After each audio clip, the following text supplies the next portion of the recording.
The burning question that everyone is asking right now is, should you buy the Steam Deck, specifically the Steam Deck OLED, the ROG Ally, or the Lenovo Legion Go? In this episode of Decked Up, I'm looking to answer that question for most of us. I think answers and results may vary, but hopefully we come to an answer that's satisfactory ultimately.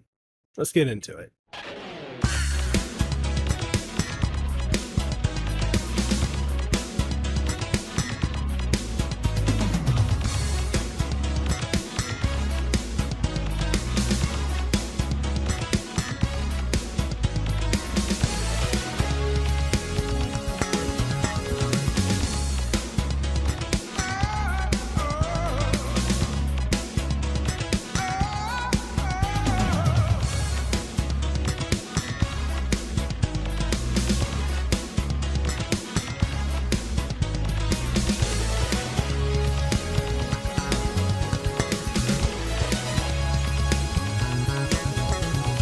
Hello, everyone. It's Mekel Kasanova. I'm the host of DeckedUP, a gaming and tech podcast. I'm here to talk about what should you buy: the Steam Deck and its Steam Deck OLED variant, the ROG Ally, or the Lenovo Legion Go. And the amazing part about all of this is the fact that we're in this renaissance right now of the phenomenal handheld PC gaming market, because it's only going to go up from here. And we've seen how the bar has been set so high by Valve with the Steam Deck. And then we've seen all the innovations that have come along the way with the ROG Ally, the Lenovo Legion Go, and all the other devices, such as the million Ioneo devices. I know I always give Ioneo a lot of crap, but it's the fact that they release so many devices, so the turnover rate is ridiculously high. But anyway, so we're not here to talk about that. We're here to talk about what is the best device for the main three handheld PC gaming devices that are out right now. And on this episode of the podcast, I do want to dive further into that topic, because I feel like there's a lot of, variables we can go with. So here's the thing. When it comes to these devices, right? What are you looking for? I think the biggest, most important question of all is, what do you want to use? Like, do you want a more console-like experience similar to a Switch in a way? Or do you want something that's full Windows that just gives you full open access to everything? That is the number one question you're going to have to ask yourself. But before we dive further into this episode, if you enjoy Decked Up and this show, this channel, and everything that we do, make sure you go and listen to the podcast. Make sure you're following it on all the major podcasting outlets. We're on Apple Podcasts, Google Podcasts, Stitcher, TuneIn Radio, iHeartRadio, Amazon Music, and every major podcasting platform that's out there. We're also sponsored by Spotify, so big thank you to them for doing that for us. And also, if you enjoy watching it in video format here on YouTube, make sure you like the video, sub to the channel if you haven't already, and ding the notification bell. That way you stay up to date on all the latest and greatest content that comes from this channel. And all that being said, let's go ahead and dive into this episode. So the first thing I want to kick it off with, I want to talk about each device individually. We're going to start with the Steam Deck, and we're going to talk about the original LCD model, the launch one that I previously had. I no longer own the Steam Deck. I need to go ahead and get that out of the way for you guys. I don't own it anymore. I sold my Steam Deck, Lehua sold her Steam Deck, so we're at a point right now where the only two devices we have are the Legion Go and the ROG Ally. But that's not to say that the Steam Deck was a bad device. It was phenomenal. Now here's the thing.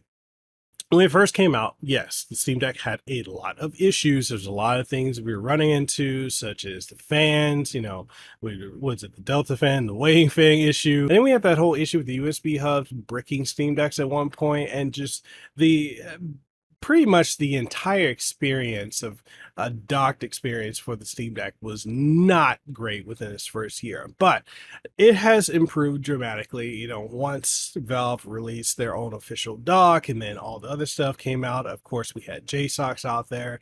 They were, absolutely killing it. You had a lot of options when it came to more of a console-like experience, as well as having a great portable device. The biggest thing with the LCD Steam Deck, outside of the software issues that we were experiencing at points, was the fact that the battery life was not great on the original model. If you're trying to play AAA gaming, realistically, you should not expect AAA gaming to run like perfectly on such a device. But back then, like, you're probably getting less than, I don't know, like an hour and a half at that moment, maybe 2 hours. If you're playing like older AAA titles or AA titles, you can get much better hours. And then if you're doing like emulation, which that is the one thing I'm not trying to segue off, but emulation on the Steam Deck is absolutely far better than it is on the other two devices in the sense of ease of use with stuff like EmuDeck. But emulation really gets you the best battery life. And a lot of people were picking up the Steam Deck mainly for not only AAA gaming on the go, but also the fact that, you can literally have your entire, library of games right there at the palm of your hands, right? Whether you're from, looking at the Atari era or you're looking at the more modern stuff like the Switch emulation that it could do was absolutely crazy. Not everything ran great, but I mean, you could tweak things here and there. And that's the second point I want to talk about with the Steam Deck was the fact that you really had to get into tinkering to get out of it what you wanted. And I know a lot of us got really into that. I mean, I was very guilty of it. I got really into tinkering, making tutorial guides and all that. And I started realizing that I was spending more time making guides and doing tutorials than I was actually playing games. And that's absolutely something that's wild to me. But it's actually the truth, right? That's what I was doing. I was having more time into that and, finding ways to get Epic Game Store and all these other third-party launchers to run, and then having workarounds for things like anti-cheat, because that was very much a thing. And it was a very fun time. Maybe not for people who aren't tech savvy, but for those of us who like to tinker, it was great. But then eventually for me, I got to a point where I got tired of wanting to tinker. I just wanted a device that worked, right? I was at a point, I'm like, I don't care about tinkering anymore. I just want to play my games. Just because as my toddler got older and she got more active and got more into stuff, like I just got to a point where I had less and less time to sit here and tinker around with things and fiddle with settings, and I just want to play my games, right? So yeah, that's one of the things with the Steam Deck. I know it's a plus and it's a con for many people. For me, it was a plus and then it became a con because it got to a point where when I couldn't get certain games on other platforms to run, I had to, pretty much get the Steam version. And sometimes I ran into issues with that, or I had to find workarounds and not whatnot for that. And I just got tired of it. That's personally me, where I felt with the Steam Deck. I just got tired of tinkering. Let's talk about the Steam Deck OLED. So that came out, and it's basically a mid-generation bump, right? It's a mid-generation refresh. Think of the Switch OLED to the Switch V1 and V2, and there you go.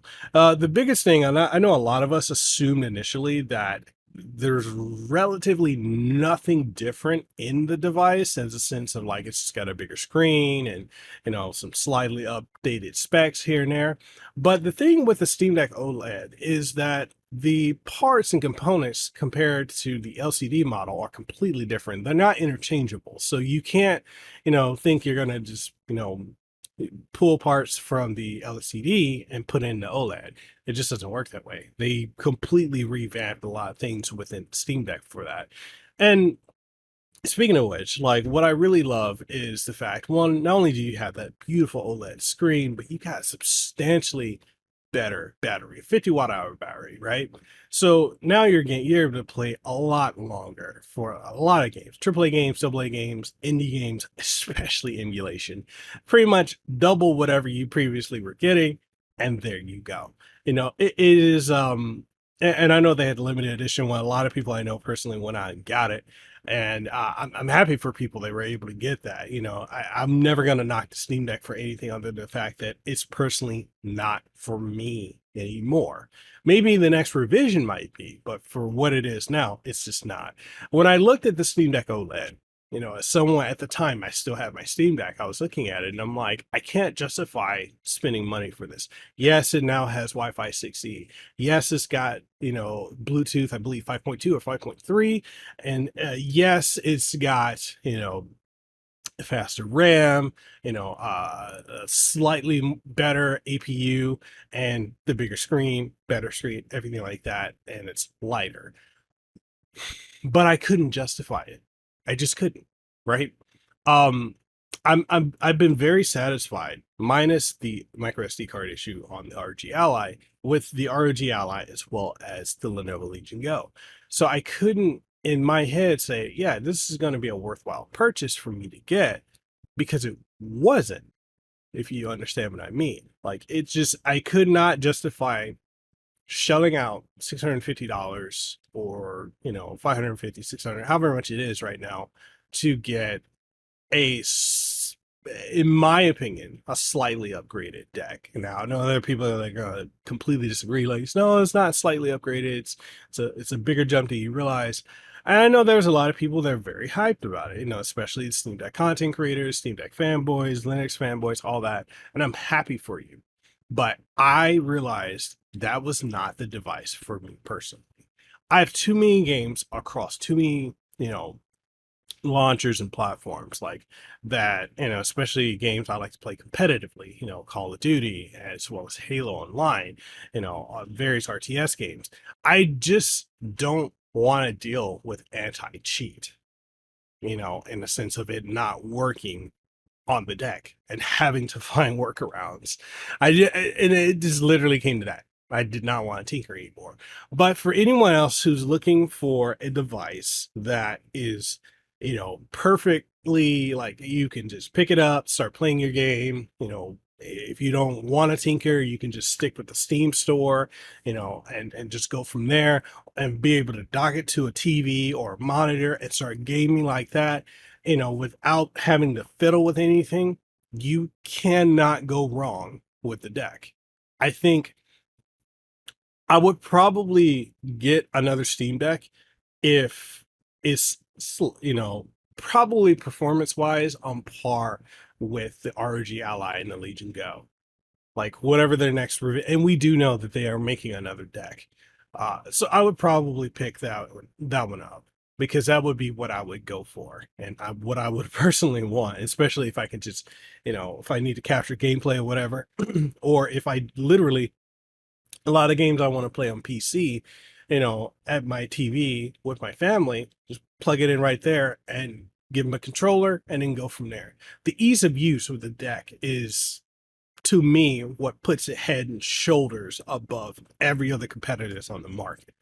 But yeah, if you're looking for that, that's what the Steam Deck is for you. Now, with that out of the way, let's go ahead and talk about the ROG Ally. So that was the first competitor, with asterisks, I'm going to say that, to the Steam Deck. It's the first major PC company making a competitor device to the Steam Deck. And it pretty much had everything I wanted. Although, like, I know a lot of people personally preferred having the trackpads because it makes menu navigation and certain games play a lot better. I wasn't too crazy on them, and I didn't think I would care about it. And for the longest, I didn't care about it until I got to a point where I was like, oh, navigating through Windows without having a trackpad can be a little tricky. I mean, granted, you can do that with the right analog stick and then the right and left bumpers, you know, fine, right? It works. But it just started to get to a point where I was like, oh, yeah, I don't know about that anymore. um, it wasn't a great experience getting around. But here's the thing. I know a lot of people crap on Windows, saying like it's horrible for handheld. They hate dealing with it. I'm one of the few people that say, like, I don't have the biggest gripes with, Windows on a handheld device. I mean, yeah, it can be like annoying trying to get certain things around and maneuvering around, but I literally left my ROG Ally to I don't surf the internet with it other than like using it to get my various launchers and such like that, which you can pretty much use Armory Crate to download those, right? It'll take you directly to the pages you need to go to. um but other than that, like, performance when it came to games, games that were struggling to run on the Steam Deck were just running buttery smooth on the ROG Ally. There are occasionally, sometimes you have games, let's say like the Callisto Protocol, that has some performance dips here and there. But for the most part, everything I ran on it ran flawlessly. Playing fighting games on it, I felt like was better on the ROG Ally than the Steam Deck, especially, when I'm playing games like King of Fighters 15, or if I'm playing games like, Street Fighter 6, like it just felt like it ran better. I never really ran into those issues where a game wouldn't load. And even other titles, like I'm a fan of the Hoyo voice, right? Or Hoyo verse. Sorry, I got excited when I said that. So I was playing, Honkai Star Rail, and I was playing, Genshin Impact and such like that. Like I was really enjoying my experience with that, and even other games like Zenless Zone Zero. Like I'm currently in the beta for that. I'm playing that on my RG Ally, and I'm having absolutely no issue just loading these games on. Like just either downloading them via Epic Game Store or just via the individual launches that they have and playing it. And plus other things too that I want to run on it. Like I like to run the Beast Rage engine because, one of my favorite beat 'em up games is Ultimate Double Dragon, The Legend of the Double Dragon. And being able to just like install that and run the games was fun. Even with it, and honestly, it was flawless too. And same thing with like running older, like abandonware titles like Silent Hill 2, Restless Dreams, like the perfect port of it with the fan patch. I had no issues installing that and then, automatically configuring everything and playing it. I didn't have to do a lot of tinkering. I will say the emulation, while it ran better on the ROG Ally, the setup was a pain, and especially when you're trying to get stuff to run on it, like, case in point with, things like, the IMU deck, right? So on PC, it's not, well, as of the time of this recording right now, and I'm recording this on, November 25th. It's still in beta, and you have to be a patron supporter to get it. So, um, it it doesn't run anywhere near as well as it does on the deck. And for what it does do, like there are a lot of issues I ran into with it, and it always requires an internet connection to run. The final version shouldn't, but this one does. And I found that to be such a pain in the ass having to constantly deal with that because I just want to play my emulate games. And what I ended up ultimately doing was just going and getting Launchbox, and like setting that up and configuring that and just running that. I mean, that's free. You don't have to pay for that unless you want the premium like overlay and everything like that. Then you had to pay for that. But for the most part, I just went with Launchbox.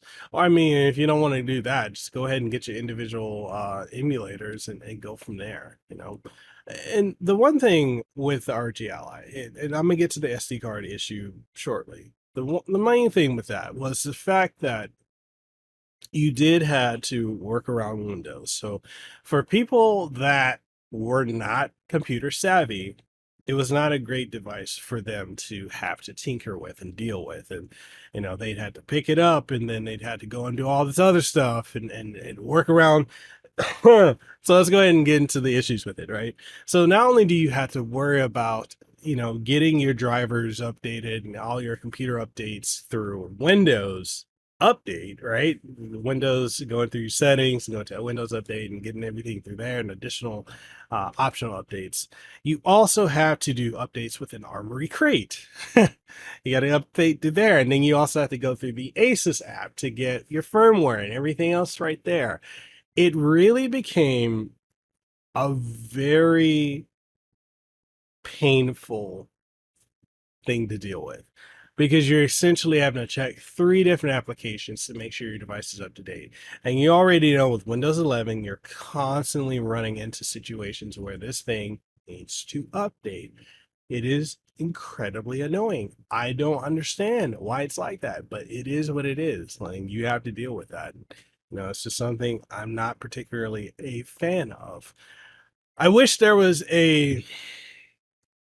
an all-in-one inclusive thing where you could just utilize that and you don't have to worry about dealing with uh having to download all these other different things, but it's just not there yet, right? And that's just something that I found a lot of frustration with. And so outside of that, especially when you're dealing with Windows, update one thing, break another. That's something you don't have to deal with with the deck. So the other thing with the ROG Ally, the big elephant in the room with it is the fact that when it comes to the micro SD card issue, right?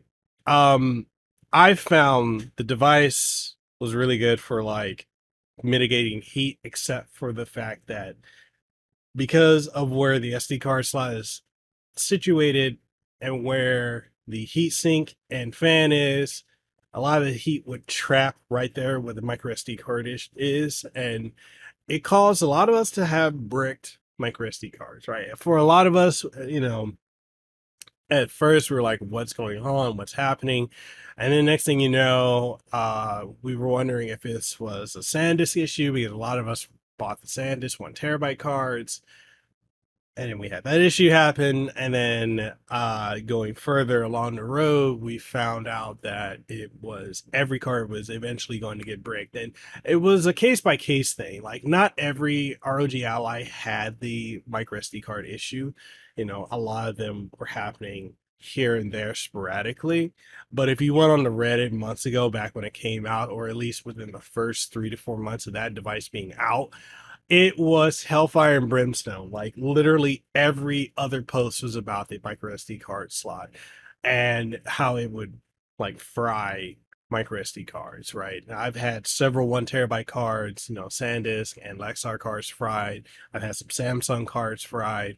I actually have one Samsung Evo card that I literally cannot format because the card is corrupted because of the heat. It still works. Like, they're still, my games on it are still there. I can still play them, but I can't. And this is me putting it in my Legion Go, but I can't format it. I can't do disk partition or anything like that to reformat the card because it's fried, and it sucks. Having to deal with that because it's not an ideal situation, and a lot of people, um, for the longest part, were saying that it was a failed device. It's a failed product, product. And we never got any conversation or anything from ROG about it. Like, they acknowledged it here, but they kept saying they couldn't replicate it. None of the reviewers said anything about it. The people who got the review units, it was like literally mum's the word. They were quiet about it. And so us who bought it, which I bought it, I didn't get a review unit for it. We ran through those issues, and it was horrible, right?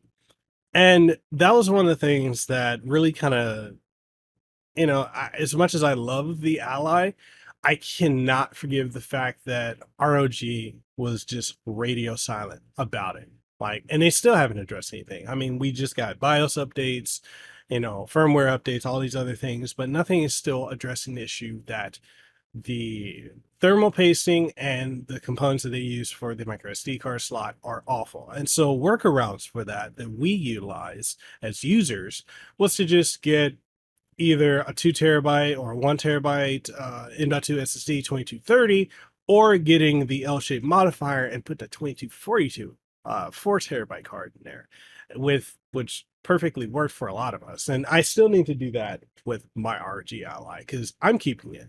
So I'm going to put a 2242 4 terabyte card in there and just get the L-shaped adapter and then go from there. Because I'm just not going to risk dealing with the micro SD card issue anymore. The other thing I want to talk about too is the fact that the battery life. So battery life on the ROG Ally was not great. It was even though it's roughly slightly a little bit higher than the Steam Deck, because of the excuse me, because of the thermal wattages, it because of the varying thermal wattages, it could either burn through the battery really quickly, or you'd have to set a custom fan curve and TDP to get decent battery life. It's probably, out of the three devices, the worst when it comes to battery life. Play Cyberpunk 2077, probably going to get 40 minutes, 45 minutes on performance, right? or if you drop it, then you're gonna get less performance. Like it's not gonna run as great, but you'll get more battery life. So you could probably get an hour and 20 minutes on it. And that's just the thing. Like you just have to deal with the fact that battery life is not gonna be decent. So, and with any of these devices, when you factor in the fact that you are playing a full PC title, you just we've kind of accepted. I mean, granted, we kind of accepted this with Nintendo Switch back in the day of having to have, you know,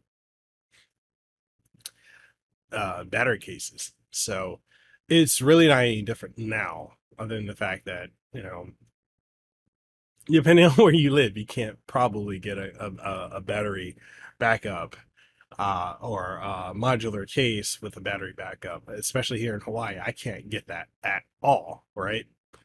So it's quite annoying, but it is what it is. For a lot of us, we just accept the fact that we just either need to stay near our power outlet or we need to have a battery backup.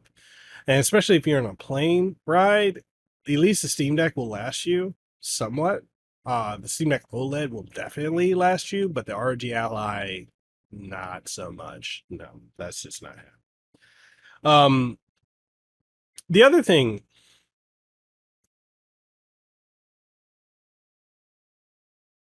and so the main thing you also had to notice too with the ROG Ally is the fact that, you know, because of all these issues, a lot of them were being returned to Best Buy. So if you wanted to pick one up now, outside of it being on sale currently for the holidays, there's so many open box versions that, you know, honestly, I would probably pick up an open box for dirt cheap or get off of Facebook Marketplace and literally just, you know,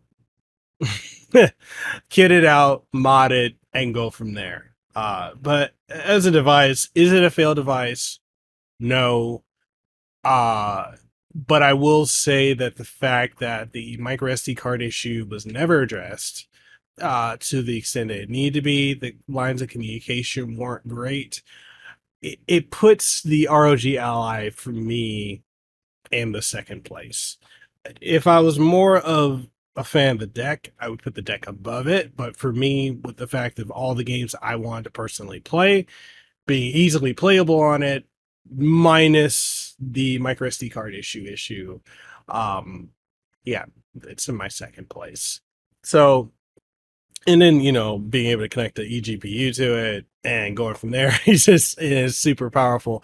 You can't go wrong with that. And that's something you can also do with the Legion Go. But let me also talk about that. So we got to talk about the last device out there, which is the Lenovo Legion Go, because that right there is the newest of the devices. And it's something that a lot of people, is kind of interesting because the reviews for the device were glowing for the most part from a lot of us who reviewed it. I personally reviewed it. I got a review unit for it from Lenovo. Big shout out to them.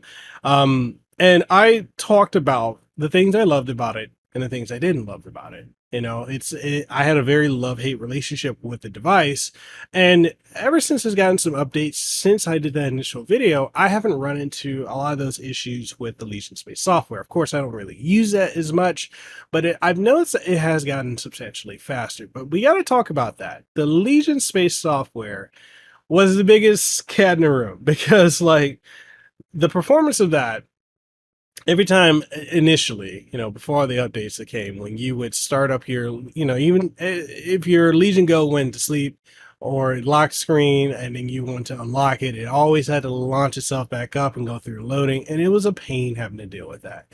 You also had issues with certain things like Legion Space not launching, as well as the thermal wattage button, you know, for, you know, the resolution, quick resolution changes, as well as for, you know, your TDP settings, everything like that. That button, you press that, you wouldn't get any type of response from it. And it was frustrating, you know. It was just one of those things where I was like wondering for the longest, like, how did they allow that to, you know, become like, how did it release in that state, right? How did they not fix it? And it was frustrating. I really did not like having to deal with that. You know, I personally, you know, I found just like not using it as a whole and just, using other software was this a better experience overall, at least for me, right?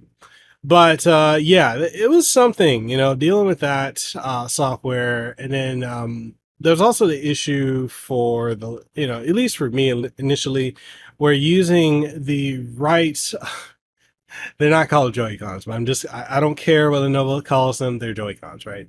Using the right Joy-Con with the mouse adapter so you can go into FPS mode and use it as a mouse. It, while I loved it, I cannot sit here and say that I wish that the mouse itself had the capability of turning into, you know, a or not the mouse, but the Joy-Con itself turning into a mouse. I wish it could do that, as opposed to needing another accessory to make sure you're carrying along with you. Um, that was one of my minor gripes. I know a lot of people also disliked the fact that the screen didn't have VRR. It's a 144 hertz screen which is also a QHD, um, and an IPS. But people wanted it because initially, some from the leak stuff, it was a VRR screen or variable refresh rate. So basically, for those of you who don't know what VRR is, it's something that really hasn't become much of a standard in gaming except for within like the last 3 to 4 years. And even then, not a lot of stuff, especially on the console side, has really, catered to using it until like the last year and a half, 2 years. PC side has used it a bit longer, right? And so basically what it does is if the frame rate drops, it maintains it. And this is the for dummies way I'm going to explain this. And if anyone else wants to correct me in the comments or give a better explanation, go ahead and do so. But when you're recording a video or podcast and you're trying to think about stuff on the spot and you don't have a script, because I'm not scripting this, it can be difficult to try and get everything accurate. But basically, when games shift resolutions, or not resolutions, but frame rates, which typically they'll do from cutscenes to going to new environments, when textures are loading in, shaders and everything like that, sometimes the frame rate will drop or go up, and basically VRR allows it to fluctuate like water, so you don't notice, the screen tearing and all the jumping of different frame rates. Now, it not having that had a lot of people giving it a lot of crap. You had a lot of folks, a lot of reviewers, more so the technical reviewers, the Steam Deck fans more than anyone else, Steam Deck content creators. And I'm not taking shots at them, but I'm just saying, pointing out who, in case you're wondering. They were the ones who were the most critical of it, and the most vocal. But I'll tell you this. 99% of people who just casually pick it up, who aren't that deep into tech, or they're going to pick it up and say, hey, this has a beautiful screen, a big battery life, it's big, it's ergonomics, comfortable. They're not going to care about the VRR not being there. They probably won't even notice it. I'll be honest, unless I was specifically looking for it, I really didn't notice it either. So I can't complain about something not being there when it's not that big of an issue. You know what I mean? So, yeah, I didn't care about the VRR thing. I feel like that was a moot point, and I kind of noticed this other thing. And this is something specifically I've noticed with a lot of Steam Deck creators and the Linux community is anything that challenges the Steam Deck. If it's not Ioneo, who of course sends a lot of devices to Steam Deck content creators, and many of them get paid by Ioneo. Ioneo gets to escape a lot of criticism that ROG and Lenovo have had to suffer. It's one of those things. Is there an impartiality when it comes to content creating? No, because a lot of companies have a lot of people in their pocket. So just keep that in mind. I'm not saying anything specifically or anyone particularly, but when you notice that there is a little fifiness when it comes to the coverage of certain things from bigger manufacturers, the Ioneo and GPD Win get to escape. There you go. You know why. But anyways, Legion Go. Outside of that, detachable Joy-Cons, Absolutely love it. No issues with it. The fact that the biggest thing is it doesn't come with like the attachment grip, kind of like the Switch does with its Joy Cons. I think that's a miss right there. But you can always buy one of those like 3D printed ones off of Etsy or eBay or Amazon and just slide it in. There you go. You got a controller right there and there. And the fact that you can pull it off, and there's a lot of times like when I'm laying in bed, because we have a Japanese futon, so I lay down, we lay on the floor. And so there are times when like my wife and daughter are sleeping and I'm just laying there, and I pull out the Legion, prop it up on the kickstand, which is another thing it has that, the Steam Deck doesn't have, nor does the ROG Ally, that puts it above everyone else. Because the others, you're going to need to get either like a kill switch or something like the Deck Mate or Ally Mate. They have a new name now. I can't think of the name of it, but I'm going to be doing a separate video off of one of their new devices. So you're going to need one of these devices or a case as a kickstand. But with the Legion Go, you don't need that at all. Prop up the kickstand, and what I do is I put it on the kickstand, pull apart the Joy Cons. I'm laying there like on my stomach in bed and just playing. And I love it. I got it plugged in, got my headphones in, and I'm just going. I'm just gaming, right? It is such a great experience. And that's the other thing too. The other ways that I use the Legion Go, which I don't see a lot of people talk about, I've seen some comments about it, but I've never really seen anyone talk about it in videos. I use it as an e-reader. So I read a lot of manga, right? So when I'm trying to keep up with the latest chapters of Berserk, or I'm trying to keep up with, Hunter x Hunter, or if I'm trying to keep up with, the rom-coms I'm into, I personally will use my Legion Go as an e-reader. I do that. Or if I'm reading a book off of like Amazon through the Kindle app, I'll basically just, flip it like that, and then boom, I'm reading. And I love the capability of doing that. And with it having the battery that it does, like I can put it in the lowest TDP setting, and I can just read as much as and granted, it's a chunky boy. It's not lightweight at all. But the fact is, I can literally hold it like that. I can be reading it, I'm not, I lift, so, it's not that heavy, but it does have some heft to it. So, I can just read my books, read my comics, my manga, and just go from there. If I want to do a little shopping, pull it out, boom, boom, boom, I'm going. Is Windows the greatest when it comes to being a tablet-like experience? No. But for what I can do with it, the versatility of it, and really what you have to look at, all of these portable Windows gaming devices, they are all essentially tablets, Windows tablets. Think the Surface with, you know, graphics cards, kind of. It's part of the chipsets that they have, especially if they use the Ryzen Z1 Extreme or Ryzen Z1, and it allows them to game, right? So being able to take out the Joy-Cons and just use it as a tablet or as an e-reader is great. And that's what I use it for. And not only that, but if I want to, say if I want to watch something on Crunchyroll or Peacock, we got War Games coming out on, for WWE Survivor Series today. If I want to watch that and, if my wife and daughter are sleeping, or if I just want to lounge, I can prop it up, boom, and I can just watch it if I'm on the go. Other thing too is with the screen size, I can literally take, something like this right here, this keyboard from SteelSeries, this mouse, Bluetooth them to a device, and I've got a workstation because that 8.8-inch screen is big enough for me to use it as a dedicated work device. Or if I want to use it with something like this, which is a lap dock, if I want to use it, and you saw that dust come off, that's because I haven't used this bad boy in a while. If I want to use it with something like this, connect it to it, I'm on the go, and then boom, I got a keyboard and mouse, right? The versatility of the Legion Go is what, for me personally, minus its issues, puts it head and shoulders above all the competition that's out right now.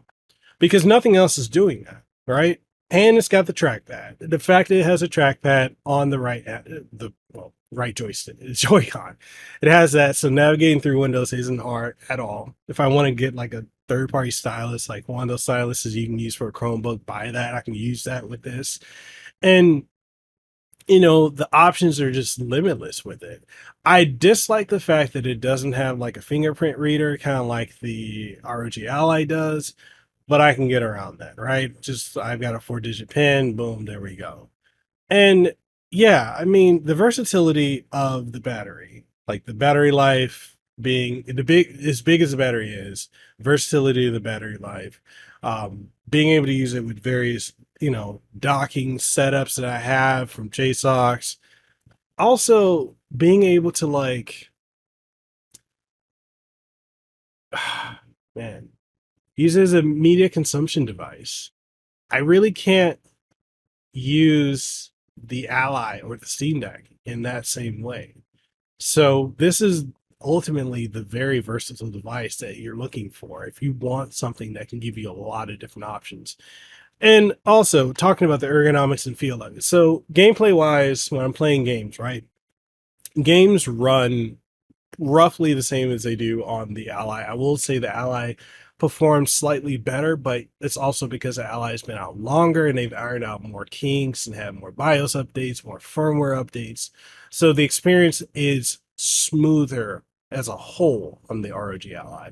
But on the Legion Go, when we give this device a little bit more time, this is probably the definitive device until we get something like a Steam Deck 2, because it literally can do everything you want to do.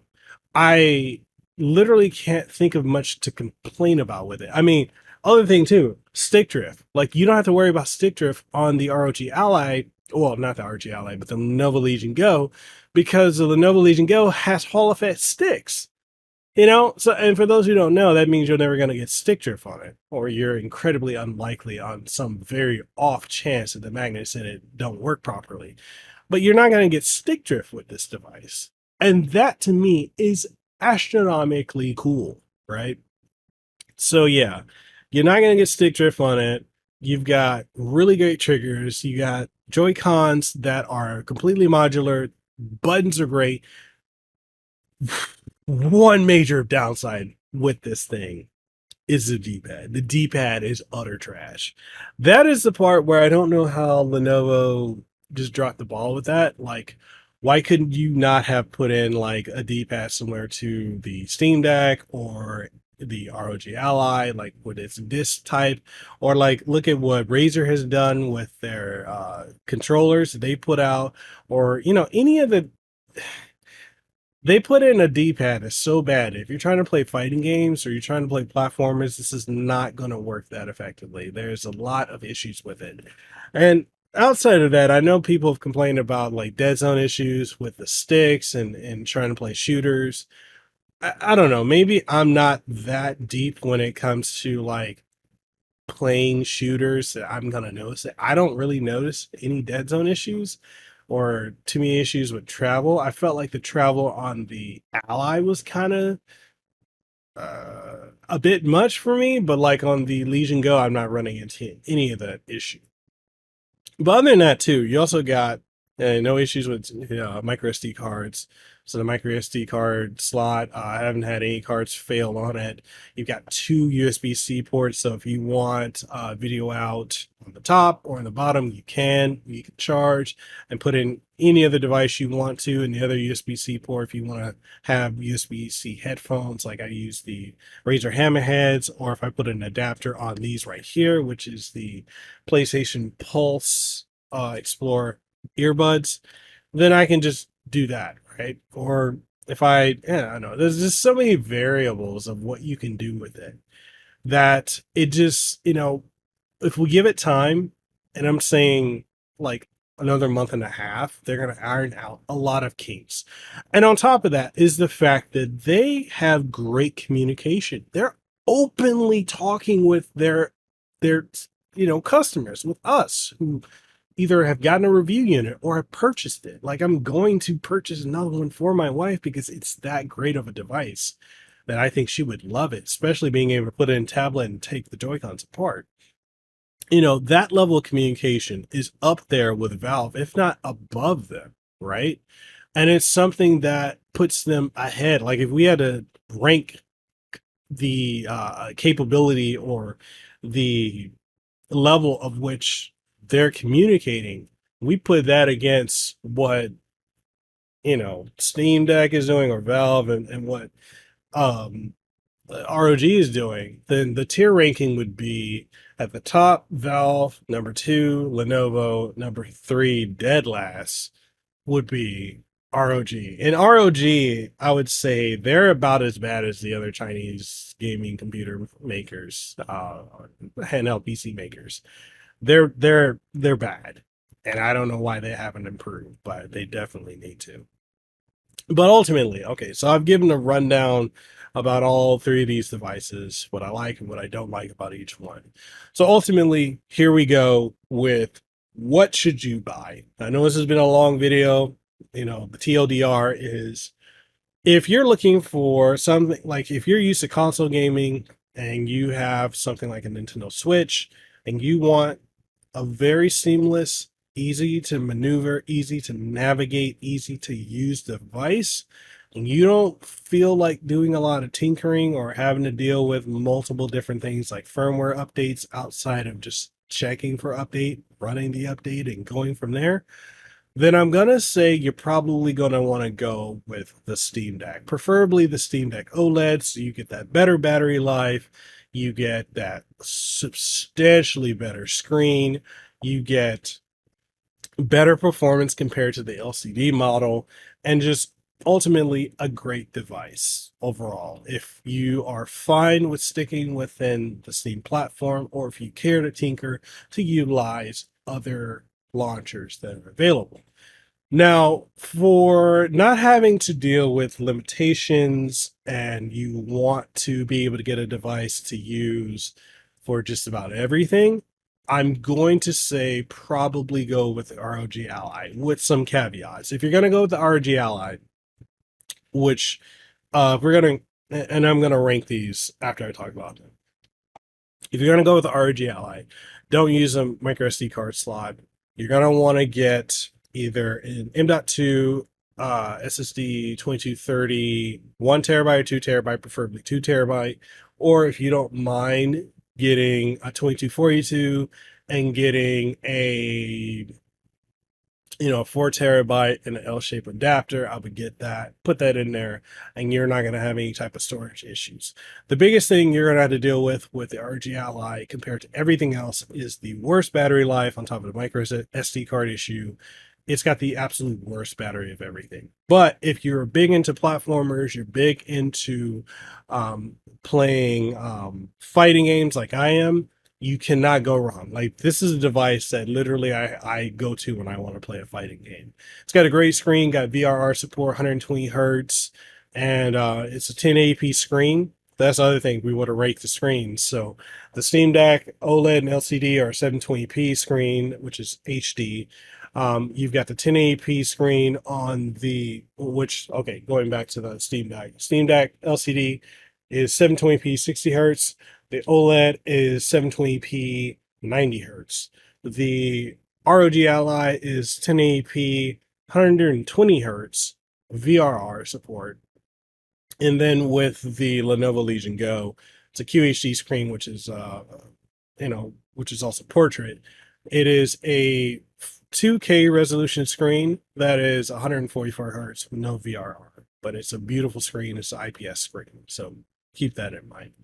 But yeah, you go in with the ROG Ally, you're not going to get the great battery life, but you will get great D-pad, which is great for fighting games. At least for me personally, I've never had any issues with anything from KOF, Guilty Gear, Darkstalker, Street Fighter, Tekken, whatever. Everything I've thrown at it, I've had absolutely no issues with it. And then going from there, if you're okay with the battery life, you can get one dirt cheap, probably cheaper than a Steam Deck OLED if you get it open box from a Best Buy. You can't go wrong there. Going from there, Lenovo Legion Go, that one is the all-arounder. If you don't care about VRR, and really 90% of people won't care about that, you're going to get a really great device. Legion space is buggy. It's not where it should be. It should have been in a better state than what it is with its launch. But I will say that for what it is, it's got potential. It is essentially just a storefront. I don't see it being anywhere as useful as Armory Crate or anything the SteamOS has. It's really probably if I'm being completely, truthful and not facetious, it's a piss poor, it's a piss poor overlay that they have, or launcher rather, that is trying to get you to buy things through Games Planet, which is who they probably have a partnership with, because that's really all you see is, oh, buy this game from here, buy from here, just because they probably have a partnership with them. Other than that, though, ergonomics, comfort wise, let's go ahead and rank them. So, overall comfort, I'm gonna give it to the Steam Deck. I want to give it to Legion Go, but the Steam Deck is just completely. They literally designed this thing to be ergonomically comfortable. Following that, would be the Legion Go. That's going to be the most ergonomic after the Steam Deck. The reason I put it below is because of the size. Not everyone's going to like this, the size or the weight of it. It's probably going to be a bit too heavy for most folks, and probably not as portable as a lot of people would want, but you kind of know that going into it. And then at the very least would be the very bottom is going to be the ROG Ally, just because I feel like that is not the most ergonomic at all. It can feel kind of awkward, to be completely truthful. Um, Best joysticks, hands down, Legion Go. That's got the best sticks of all, especially with them having Hall effects. The ROG Ally has Hall effects, but it's got Hall effect triggers, which, if you're going to put triggers in there, you might as well put sticks. And I'm shocked that the OLED doesn't, for the Steam Deck, doesn't have Hall effects either. Whatever. Anyway, overall, where am I going to rank everything? I will give me personally, and then I will give what I think the general consensus would be. For me personally, Legion Go, ROG Ally, Steam Deck. That's for me personally.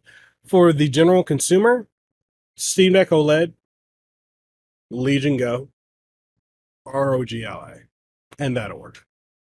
But with that being said, what do you guys think of this episode of the podcast of Decked Up, where we're comparing what you should buy? I know this is a bit of a long one, but I wanted to really dive into each of these devices because I felt like they deserve that type of coverage. And with that being said, if you guys enjoyed it, if you listen to this podcast on any of the platforms, make sure you follow it. If you're on Spotify, Apple Podcasts, Google Podcasts, Amazon Music, iHeartRadio, wherever you listen to the show on, make sure that you check it out on there, and make sure you follow, you leave a rating, and you share it around.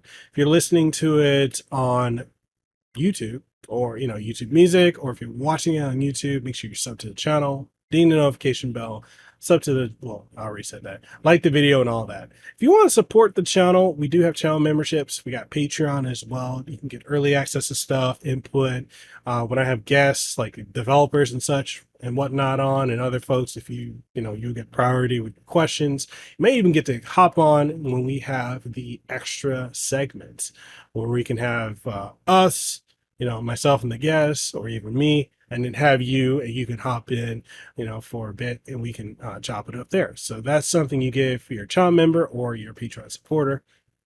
And then if you want to support outside of that, we got merch. You can pick up some merch for Decked Up, for my new Mekel Kasanova. Like, I've rebranded, so this right here is vintage now. I'm no longer gonna be using this, but we got a new logo, which is technically my original logo updated, and I'm going with that. And also got affiliate links. So if you want to pick up some games off of any of these sites, you want to get it from what we got? We got Games Planet, we got Humble Bundle, we got all these other sites, CD keys and all that. So if you want to pick up anything like that, links are in the description. That way you can get it. You don't pay anything extra. You actually get a discount, and I get a bit of a kickback. So it works both ways. All that being said, hope you guys enjoyed it. Catch you in the next one. Stay safe, be blessed, have aloha, and yeah, have a great rest of your day. I'll catch you in the next one. Peace.